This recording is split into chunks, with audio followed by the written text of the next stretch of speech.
This is Dr. Ken with a lecture from my ancient Greece class, though anyone's welcome to watch it who wishes.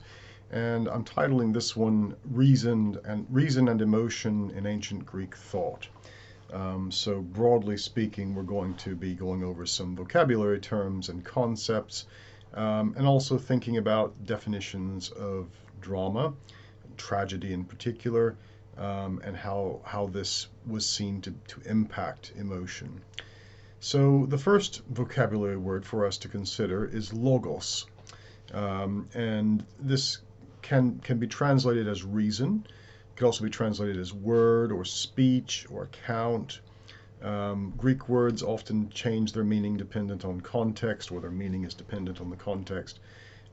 This becomes a technical term in philosophy, logos, beginning with the philosopher Heraclitus, end of the 6th, beginning of the 5th centuries BC, who used it for the principle of order and knowledge.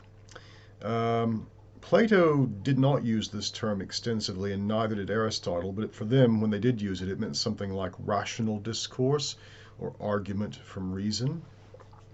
And as I say, it is at its most basic, logos, the word for word. But it refers to the internal consistency of the message as well, the clarity of the claim, the logic of its reasons, and the effectiveness of its supporting evidence. So according to Aristotle, the impact of logos on the audience, for example, is sometimes called the argument's logical appeal. And we'll be thinking about the logical appeal of an argument versus its emotional appeal. And one thing the ancient philosophers and sophists figured out pretty quickly was that the emotional appeal is much more powerful than the logical appeal. But logos, for the philosophers again, enables human beings to perform as no other animal can. It makes it possible for a human to perceive and make clear to others through reasoned discourse the difference between what is advantageous and what is harmful, between what is just and what is unjust, between what is good and what is evil. The word would undergo a kind of evolution by philosophers or different schools of philosophy over time. So when we come to the Stoics in about the 3rd century BC, logos is a divine guiding principle of the universe. It's a kind of universal reason that provides structure and purpose to matter, which was taken as a substrate that was in itself inert. So everything in the universe exists according to logos. Logos is the underlying principle that makes it all work. You could almost think of it as like the force, if you like, for the Stoics. Another group of philosophers called the Neoplatonists, who getting into the 1st century AD and onward, considered logos an intermediary divine being that acted on behalf of God in the physical world. And in Christianity, logos is connected with the will of God and the ordering of the cosmos that way. So Christianity has, of course, the famous statement, "In the beginning was the Word," and in the Greek in which that was originally written, the word is logos. So again, with all that baggage about divine ordering principle. For the Greeks of our era that we're mainly concerned with, it comes back to logic and reason, with a kind of semi-divine or divine quality about it as well, but not to the extent that it would develop. Zeno of Citium was the founder of Stoicism, I should point out, and Philo of Alexandria is an exemplar of the Neoplatonist school. The next term to consider is mythos. Mythos, more or less correctly pronounced, but we'll say mythos in English. And this is in many respects contrary to or contrasting with logos. Mythos is anything delivered by word of mouth, a speech, a rumor. It could be a story, a tale, a narrative or plot, fiction in other words. It's the first element of tragedy, according to Aristotle's Poetics, to which character ethos is the secondary character. For Plato, mythos could sometimes be regarded as the opposite of logos, that is, a false story or fable as opposed to a true one. But mythos could also have truth value or logos value. if it imparted some essential truth or moral lesson. And we have, different examples of different individuals using these terms. For Plato, right, a term derived from it, mythoides, means something like legendary or fabulous. For Thucydides, it's the domain of fable, the poet's tendency to mythologize, for example. And Plato, as I say, was partly responsible for defining this concept.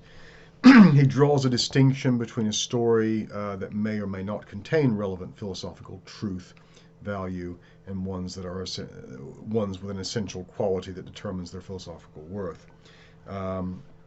So Plato takes important steps towards systematizing two distinctions between mythos and logos, that between mythos as unverifiable discourse and logos as verifiable discourse. So between a story and a rational argument, if you like. But as I say, for Plato, mythos can have truth value, especially if it serves an end. So with Plato, we get what's called the noble lie or the noble myth.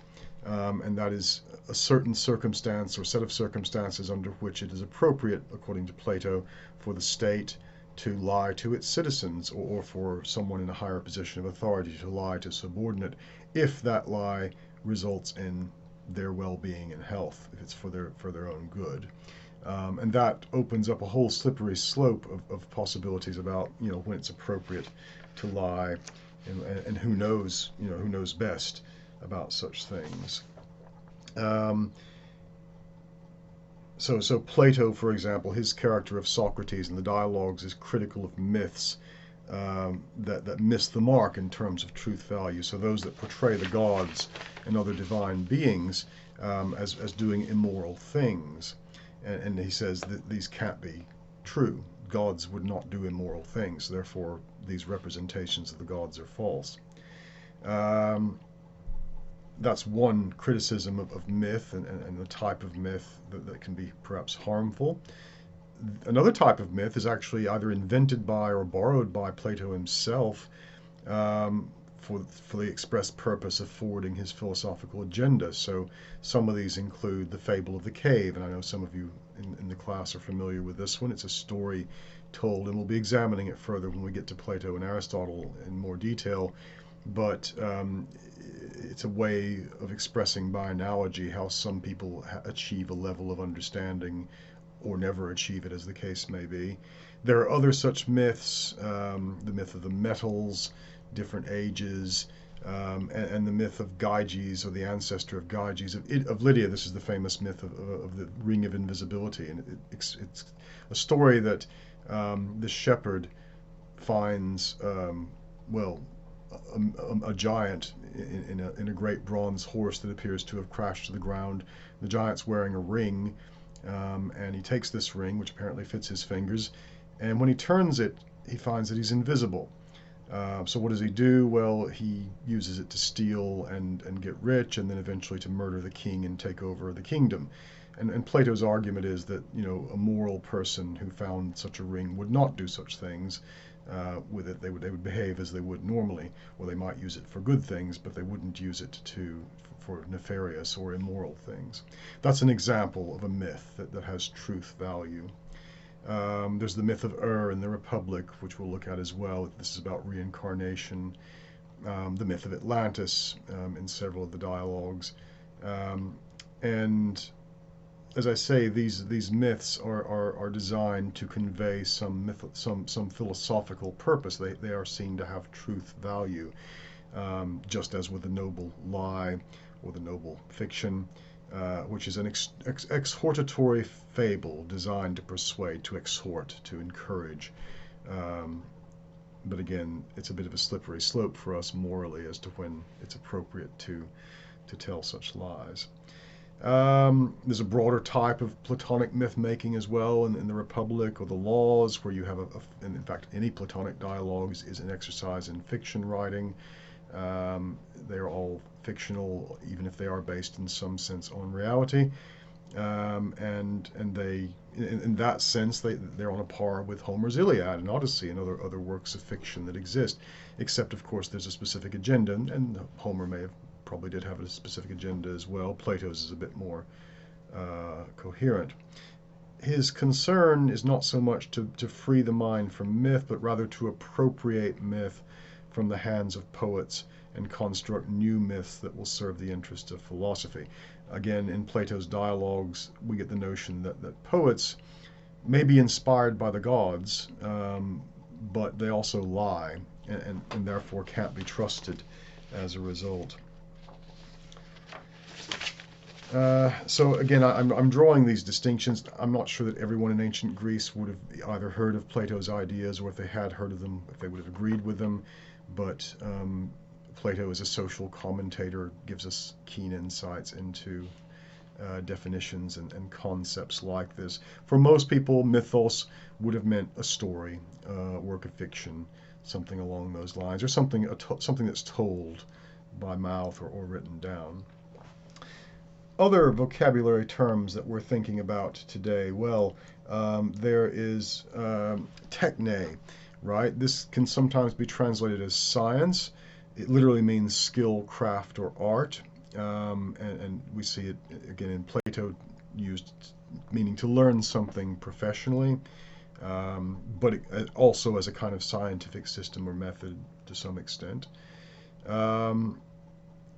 And as opposed to merely, mere common knowledge, this is technical knowledge.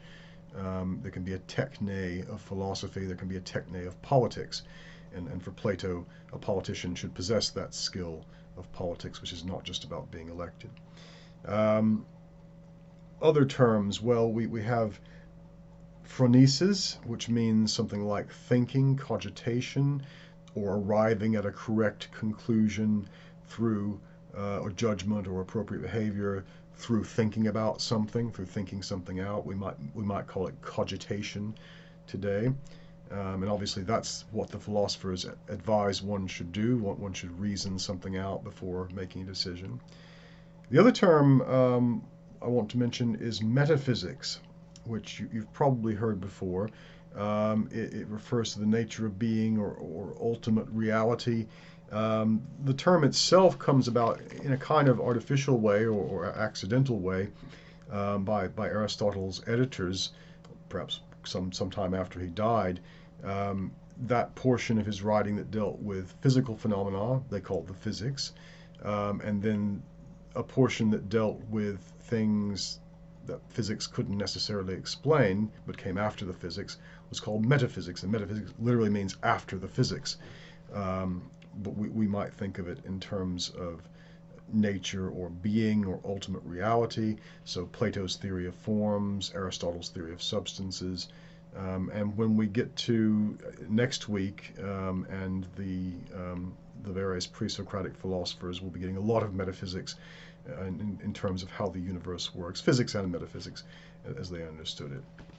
But again, these are terms I'm defining for you now for your benefit. Pardon me. And again, vocabulary is important. I'm not expecting you all to learn ancient Greek, of course, but in order to understand the Greeks, we need to understand their terms. And even though we can look up, the definitions for these things, if I go to a Greek lexicon and look up a term like nomos, right, which is the next one I'm going to be talking about, it means something like custom or unwritten law. It can also mean something like written law, and that's a bit confusing. But if you were to go to a lexicon, what it would show you is where this term has been used and what we think it means in that context over the span of a number of centuries, in fact. So, whole articles, books even can be written on these concepts like mimesis or nomos. The word nomos, as I say, held multiple meanings and connotations in a fluid range of things. It seems to have originally had something to do with appropriate dwelling places or assigned pasturage, and then later came to mean more something like common usage or custom, as well as law and ordinance. although there are other words that mean law and ordinance. So there's a themis, which is an older legal term, meaning something like law, as opposed to, maybe means law given by someone, a prince or a priest, especially endowed with insight to express divine will. Originally that's themis. Later on it just means like a law or a decree. And I put quite a bit in the notes about this as well. But nomos, as I say, has this sense of law and custom, but it also means musical note.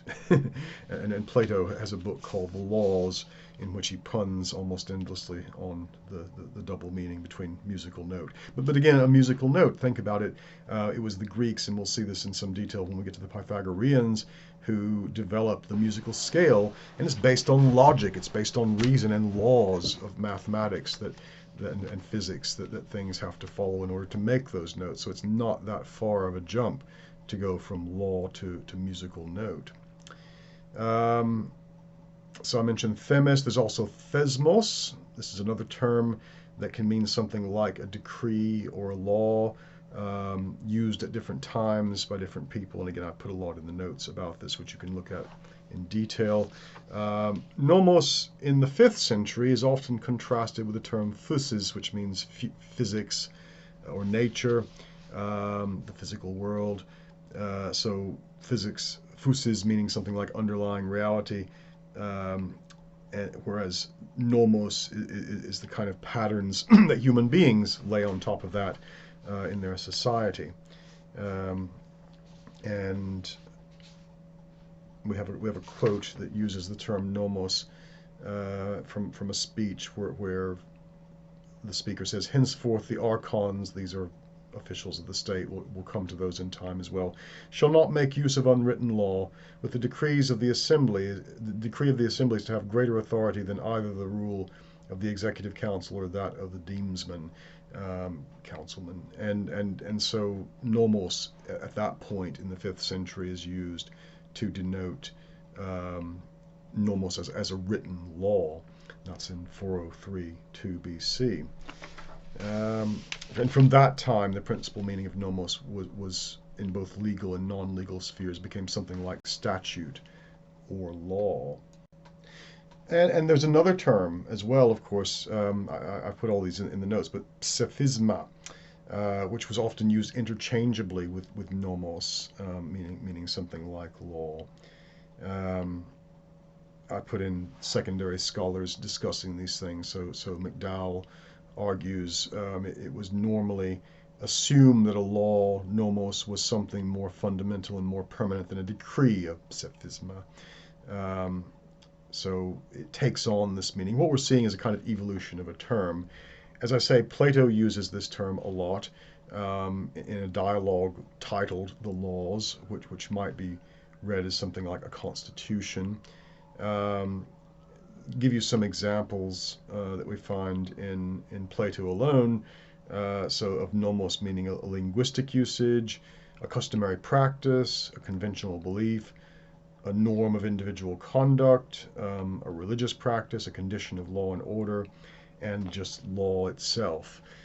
So context is important for these things. Later on, again, with these philosophers, the Stoics, who had a profound influence on the Romans and as well as early modern thinkers too, they would adopt the notion of nomos as natural law. And there's something almost like that really in the Greek conception as well, a kind of natural phenomenon, although imposed by man, but on nature. Another term that's extremely relevant and one that people grapple with extensively is dike, which means justice. But what does justice mean? Well, Dike is a personified goddess, and this is a crucial subject of ancient philosophy. Of course, she's a goddess, but it's a crucial subject of ancient philosophy, with different people attempting to define this term in various ways. Plato's Republic, for example, the entire work of the Republic, many people think of it as a work of utopian philosophy. To some extent, it is that, but he's not actually putting forward a notion that this is how you ought to make a state. In fact, it's said quite explicitly this state could never come to pass on earth. Instead, the Republic itself is a definition or an attempt at defining justice. And the argument is made based on this conception that a human mind, psyche or spirit or whatever you want to call it, but mind will do, is analogous in some ways to a state. And the ordering of the mind, as with the ordering of the state, can reflect justice or injustice. So in the Republic, justice is defined as a particular order, or one definition of it at any rate, is a particular order of societies. And one definition actually says justice is what the just person does. That's the easy answer. Well, what makes a person just? And it's the three parts of their psyche, according to Plato, are the reasoning part, the honor-loving part, and the appetites. In a just person, the reasoning part governs the other two, and that person will make good decisions and be happy as a result, because he or she will have lots of friends, being just to everyone. Whereas the tyrant is defined by someone who is ruled by their appetites. And again, the analogy is extended out to different states. The middle constitution, if you like, and the middle soul is the timocratic soul, the part that loves honor is in charge there. So Sparta is considered to be a kind of timocratic state, usually ruled by an oligarchy, according to Plato. And that's essentially the definition. We get the example of Thrasymachus, and we will be coming back to him when we get to the sophist, because he was in real life he was a sophist. He tries to argue that justice is what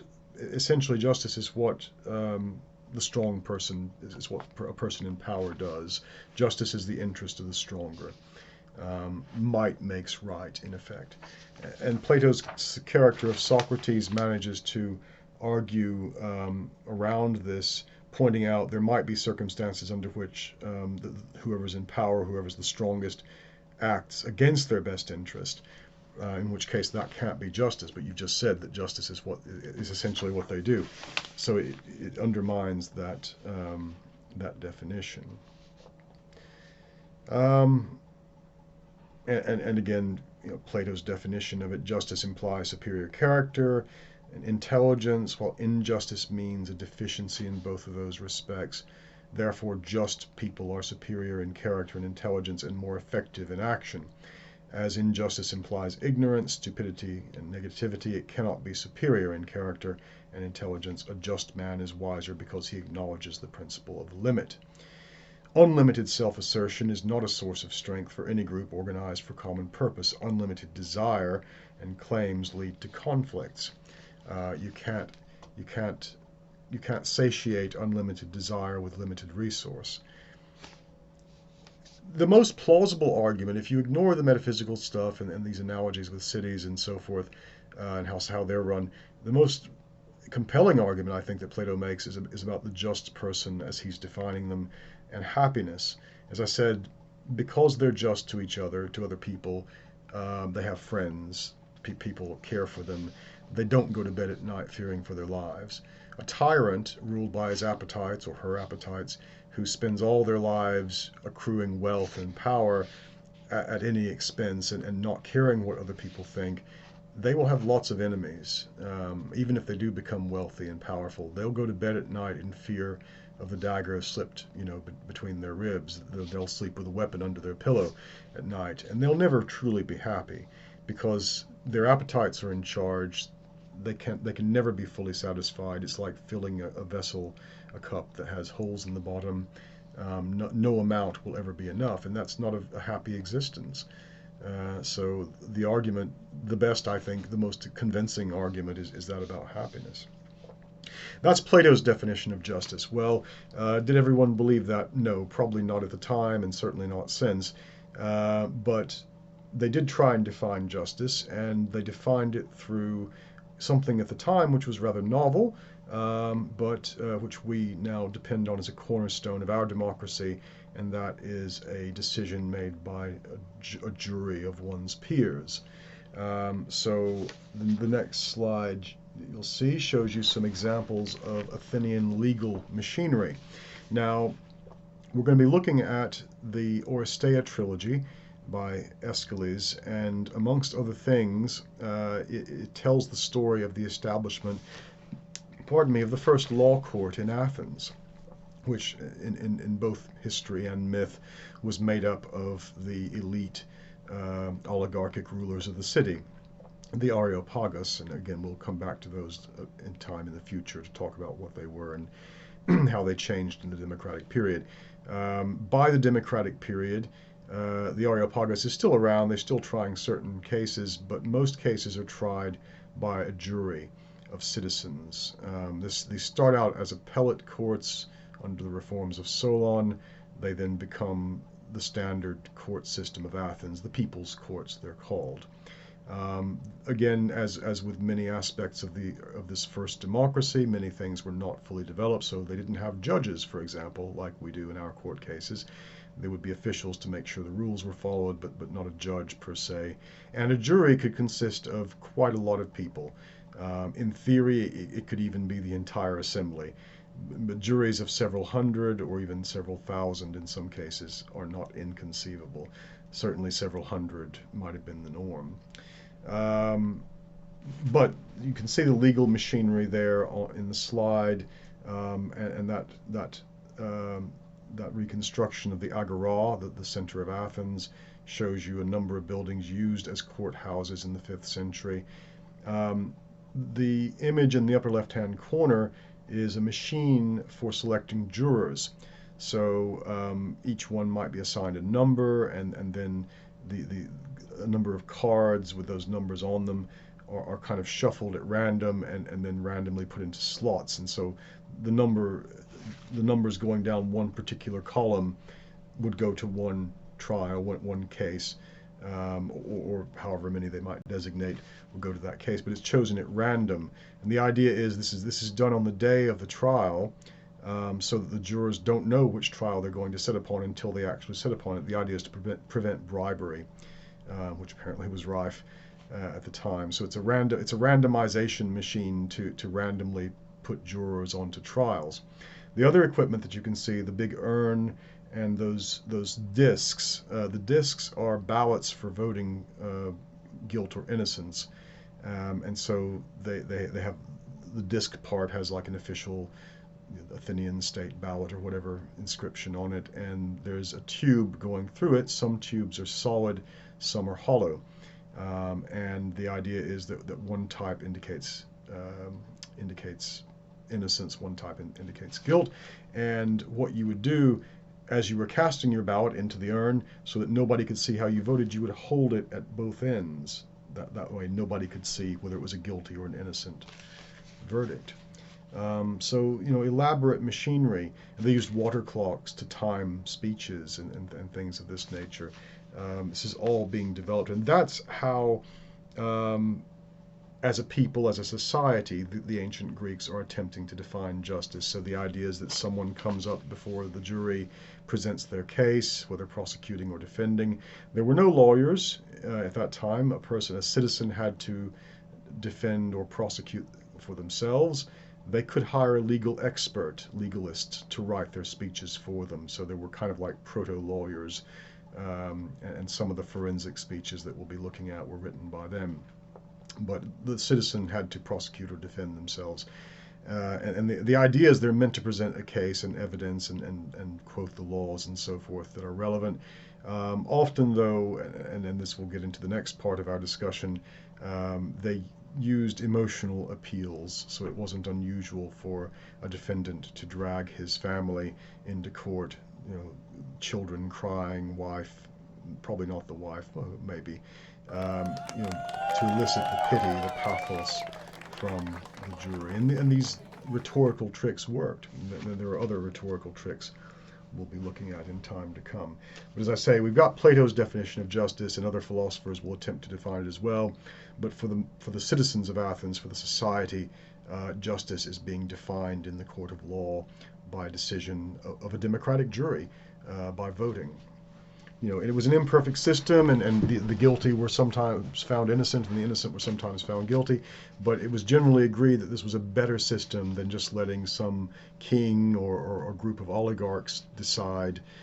They were known for taking bribes or for making decisions that were in their interest and not the litigants. So an improvement over what had occurred. And this is partly, as I say, what the play by Aeschylus, or plays rather, celebrate.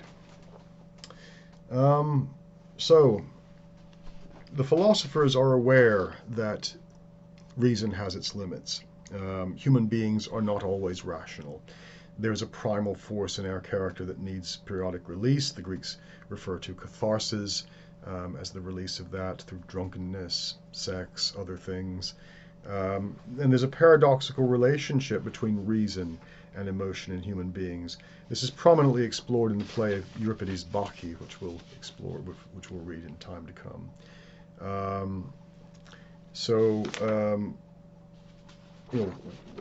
What is this about? What are the limitations of reasons like?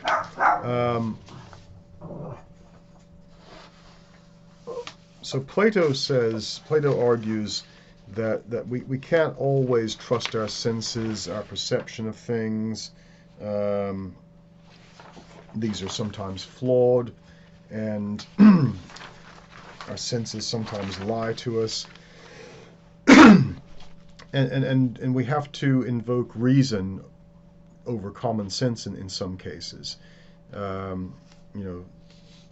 Your senses might report to you one thing, but reason can report to you another. I put an example from the Theaetetus in this. Knowledge is not to be found, says Socrates, in experiences, but in the processes of reasoning about them. It is here seemingly not in the experiences that it is possible to grasp essence, existence, and truth. So I won't go through all that right now, but you can read it yourselves. And it has to do with the fact that, yes, okay, our senses do sometimes report accurately, but sometimes they don't. And we need to invoke phronesis, cogitation, and think about, is what we're seeing or what we're perceiving correct, or is it something else? And this would be a fundamental aspect of Plato's philosophy. Aristotle, and I think Plato was aware of this too, but Aristotle understood that emotion, pathos, was a more powerful instructor, if you like, than reason. And emotional appeals are going to have a greater impact. So persuasion by means of emotional appeal involves putting the audience into a certain frame of mind. And Aristotle develops definitions of tragedy. His definition is descriptive. It's based largely on the plays of Sophocles and the Oedipus cycle in particular. It's not meant to be proscriptive, defining this as a concept, although it would turn out to be something a bit like that. He says that a good tragedy should invoke in the audience the emotions of pity and fear. Pity because bad things are happening to otherwise good people, and fear because if it could happen to the best of them, it could happen to you as well, or me. And the emotional experience that the audience goes through as a result of experiencing this pity and fear, empathizing with the characters on stage, he called catharsis, a kind of emotional relief. So pathos can mean suffering and experience. It's often associated with emotional appeals. A better equivalent might be a kind of appeal to the audience's sympathies, as I say, and imagination. It causes the audience not just to respond emotionally, but to identify with the writer's point of view, to feel what the writer feels or what the writer wants them to feel. Pardon me. In this sense, pathos evokes a meaning implicit to the verb to suffer, that is, to feel pain imaginatively. Pathos thus refers both to the emotional and imaginative impact of the message on the audience, the power with which the writer's message moves the audience to a decision or an action. And so, think about films you've watched or TV shows where you've really identified with the characters and what they're suffering, you've suffered as well. It might have invoked you to cry or to laugh or whatever along with them, and that's a really effective piece of drama. Has this kind of power. This was a scary thing, I think, for people like Plato because it meant that even when logic and reason were absolutely spot on correct, an emotional appeal could sway people in a different direction. And individuals like the sophists would take full advantage of this, utilizing a range of non-logical arguments designed to have an emotional appeal. Again, we will be going over these in time, but one good example of this might be the ad hominem or ad personam attack, as it's called in Latin, which is when in the middle of a debate or speech, one attacks another individual verbally, in no ways related to the argument, but it sets up the audience against them. It has that emotional appeal, and it's a very effective tactic, although a philosopher like Plato would say, well, you shouldn't do this because it confuses things, it muddies the waters, and doesn't let you reach a logical conclusion. But people aren't logical, and emotional appeals are extremely effective. So I'll go through some principles from Aristotle's Poetics, which is a profoundly, I think, beneficial work for anyone to read. It tells you an awful lot about human psychology and ways in which people can be persuaded. So most of us think we make our decisions based on rational thought. And maybe some of us do. However, Aristotle points out that emotions such as anger, pity, fear, and their opposites powerfully influence our rational judgments. Due to this fact, much of our political discourse and much of our advertising that we experience is directed toward moving our emotions. Anger is a very powerful motivating force. Aristotle says that if we want to make an audience angry, we need to know three things: the state of mind of the angry people, who the people are that this audience usually gets angry at, foreigners, people of different color anyway, and on what grounds the audience gets angry at those people. Benefit scroungers, you can come up with a whole list. While the actual causes of a war, for example, may be economic or political and thus related more to logos, logic, reason, the mobilization of a people or a nation to war inevitably or invariably consist of appeals to pathos. Leaders mobilize their followers to go to war by reminding them of their historical grievances against other groups or nations, blaming other groups for economic difficulties, and focusing on perceived insults, crimes, and atrocities committed against their own citizens by others. In the 20th century, such appeals to pathos inspired the Holocaust in Germany, genocide in Rwanda, and ethnic cleansing in the former Yugoslavia. Individuals were inspired through pathos to attack, rape, or kill their neighbors who had lived near them all their lives simply because of their ethnicity or religion. Many political decisions have an emotional motivation. There are lots of examples of this in recent years. For example, if a gunman should assault with an assault rifle, should shoot up a schoolyard full of children in the U.S., for example, where it tends to happen a lot, people are suddenly interested in banning such weapons, although it seems to be temporary in that case.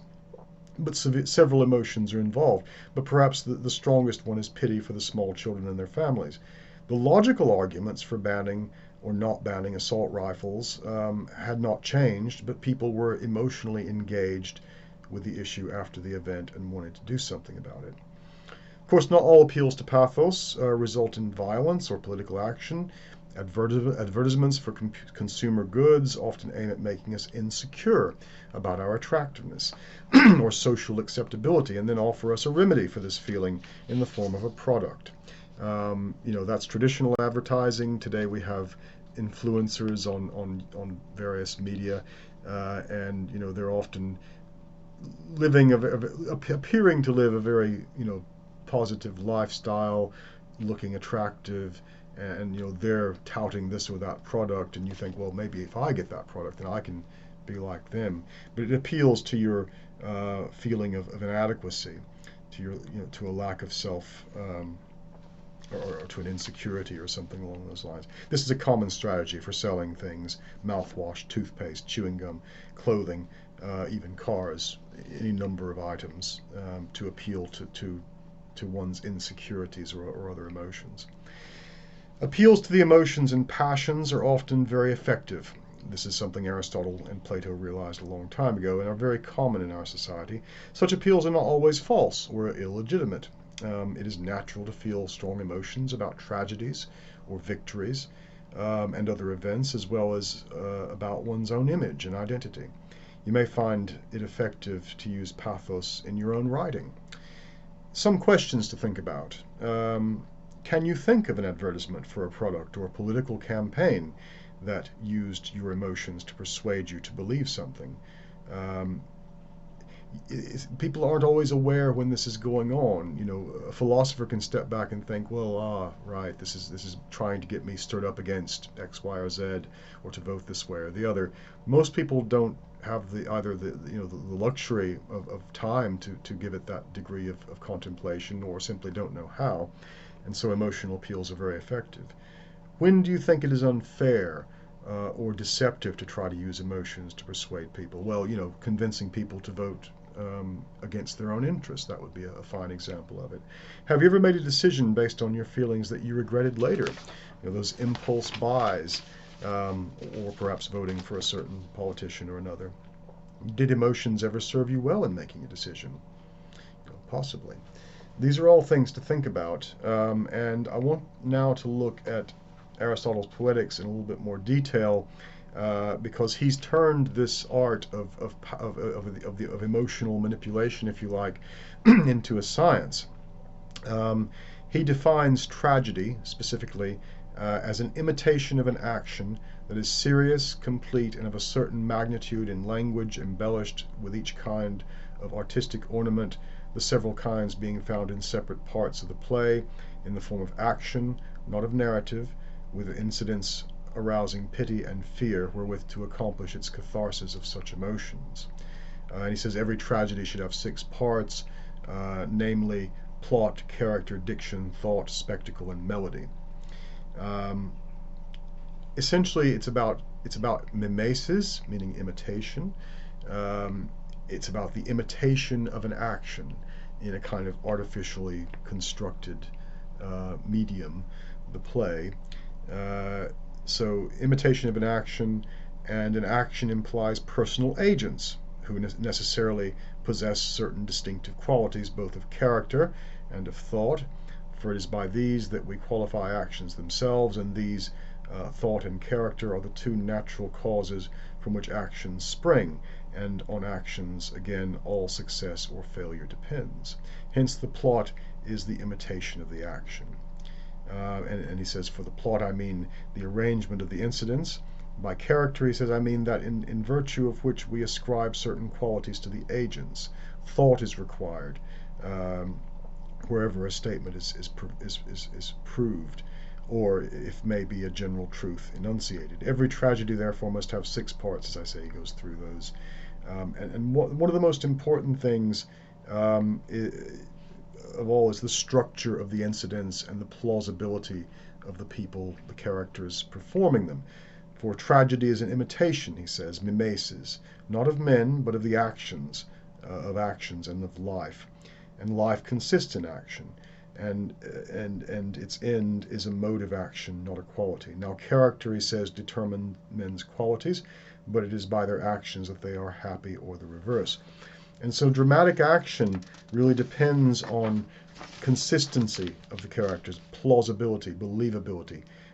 How well do we identify them? If you string together a set of speeches expressive of character and well finished, he writes, in point of diction and thought, you will not produce the essential tragic effect nearly so well as with a play which, however deficient in these respects, yet has a plot and is artistically constructed of incidents. And what he means partly by this is certain elements of tragedy are particularly effective in invoking an emotional response. One of them is called the Peripatea, which means a reversal of situation. And the recognition scene, anagnoresis is the Greek word.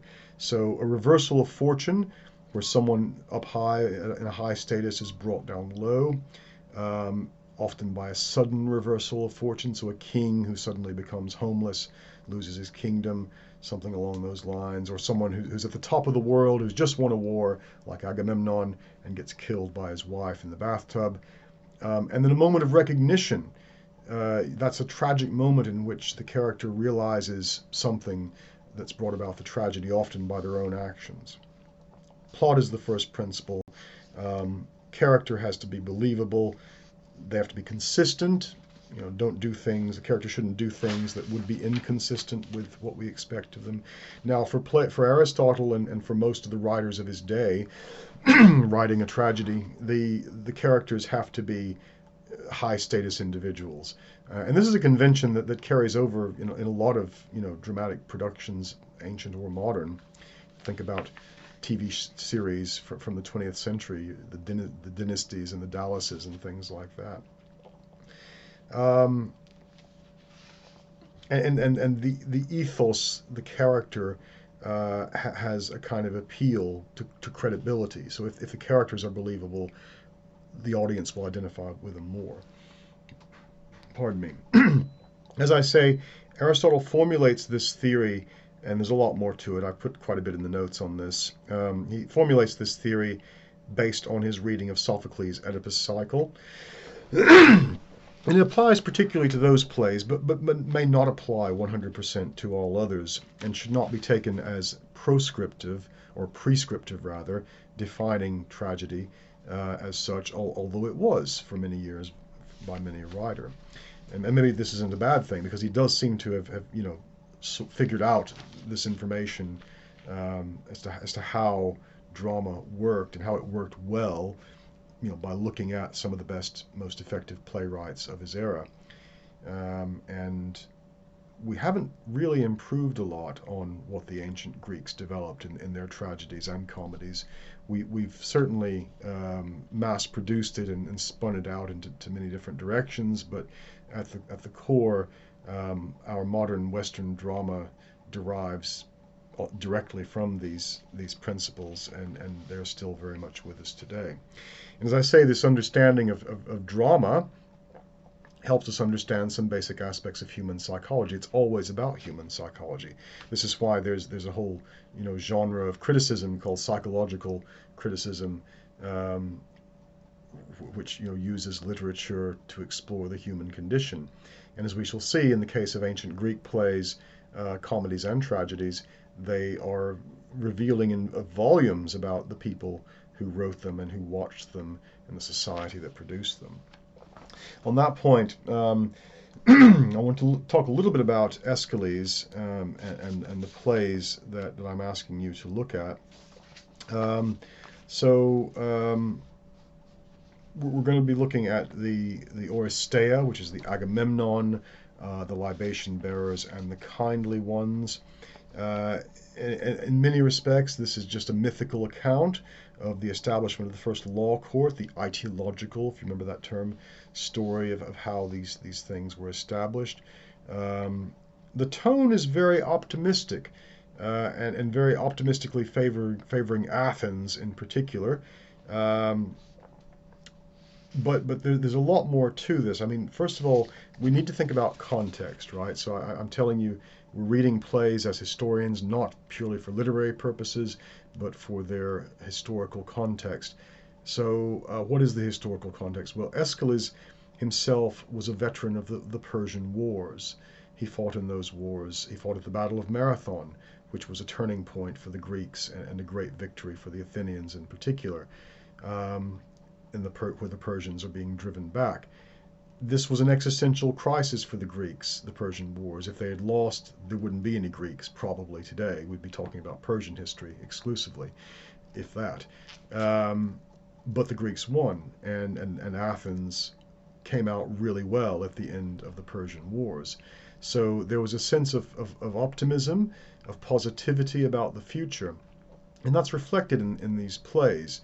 So you have Orestes, and the plays are set in the mythical past at the end of the Trojan Wars. So again, that kind of parallels with the end of the Persian Wars. And the Trojan War, was about a bunch of Greeks fighting a bunch of Asians, much as with the Persian Wars, albeit in a slightly reversed setting. So it's optimistic. In the play, Agamemnon's come back from Troy. He's brought his mistress Cassandra with him. His wife, Clytemnestra, remember her from last time, daughter of Zeus, sister of Helen, has been cheating on him with his cousin Aegisthus, and this relates back to the whole curse on the house of Atreus, which goes back to Tantalus, but that's part of it. She and her lover contrive to kill Agamemnon and Cassandra, his concubine. Cassandra is this priestess of Apollo who can see the future accurately, but has been cursed that no one will ever believe her. So she sees her own death, and warns of what's going to happen to the king, but no one listens. Clytemnestra kills Agamemnon. She takes over the kingdom. And Orestes, their son, who's been away, is charged by the god Apollo to avenge his father's death by slaying his own mother. This puts him into a very difficult situation. He's reluctant, obviously, but he does it in the end. And then, as a result of this, he gets pursued by the Furies, and has to go fleeing initially to Apollo at Delphi. Apollo says, sorry, can't help you, but go see Athena in Athens. So he goes to Athens, and Athena says, right, let's find a way. She uses phronesis, thinking, logic, some logos here, to find a way to solve the problem. So she sets up a trial by jury, and she herself will sit on the jury. And in the end, the votes come in Orestes' favor, and he's acquitted. And the Furies, in the context of the play, at any rate, are transformed from these evil, dark spirits of the underworld that punish people for doing wrong to the kindly ones, good luck spirits that will bless Athens, in particular, because that's where they're going to reside from now on. So it's a very optimistic view about the future, a very positive representation of Athens itself.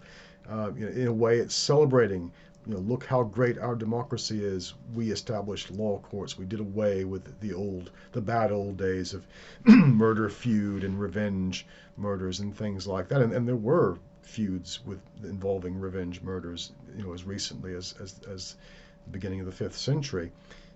So in many ways, the establishment of the people's courts in Athens did represent quite a significant advancement in society.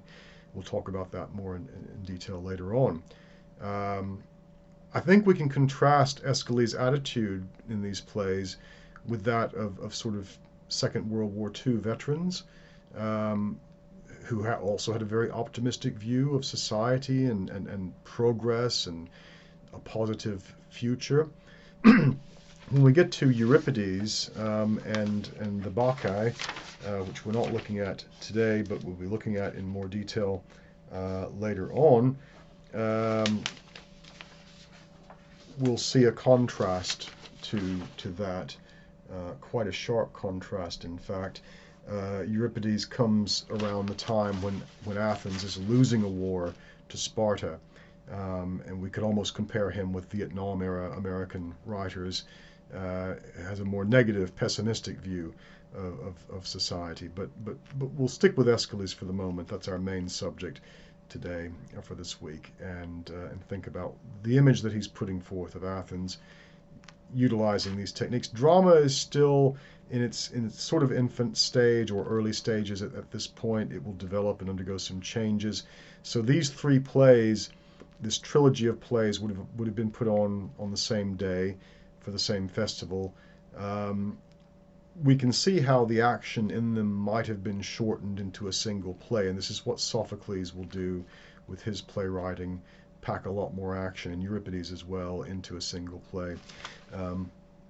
Pardon me, but as I say, we'll talk more in detail later about how drama develops and what changes it undergoes. Remember, though, Aristotle's views on pity and fear, they very much apply here. bad things happening to good people and the feelings we have for them. Another aspect, another contextually significant point with the Oresteia concerns the mysteries. And I know we've sort of touched on these a little bit, but this is the religion that involved acting out a kind of drama, usually going to the underworld and coming back like a hero or god. And one thing Aeschylus gets accused of, and seems to have been taken to court over, was that he revealed the mysteries in the Oresteia. So if you read carefully, you might be able to pick up on the mystery religion. Now, certain signs of this are identifiable, others are less so. One has to do with the sort of symbolism of light and darkness. There's a lot of that in the play. Darkness representing the bad old days, chaos, disorder, murder, revenge, that sort of thing. And light representing illumination in the symbolic sense, logos, I suppose, or reason, divine reason, but also progress. So watch out for light and darkness imagery. It's very prevalent here, and at key moments of the play. It even begins with a moment of light and darkness, where Clytemnestra, because she wants to be warned when Agamemnon's coming back, has set up a series of beacons on hilltops spanning all the way, presumably to Troy, or near enough. And as soon as the Greeks return, these people on the hilltops light their beacons, and they can be seen line of sight over great distances. And so there's a guy waiting up on the palace rooftop. I'll maybe put up the slide, because I've actually been to this side of this palace and stood where this person would have been. And he's looking out for that sign, and lo, in the middle of the darkness, a light in the distance. Agamemnon is returning. But pay attention to the light and the darkness imagery. Orestes is in many respects going through a kind of ordeal like an initiate might in the mystery religions. And he goes through the darkness of being pursued by the Furies to the light of civilization represented by Athena and Athens and the court and the trial by jury and all these things. So these are the points to think about, and that will essentially conclude our lesson for today. I've got some media files which we'll look at in the seminar, and think about these things in some more detail. Thank you very much for your attention, and I shall see you when I do.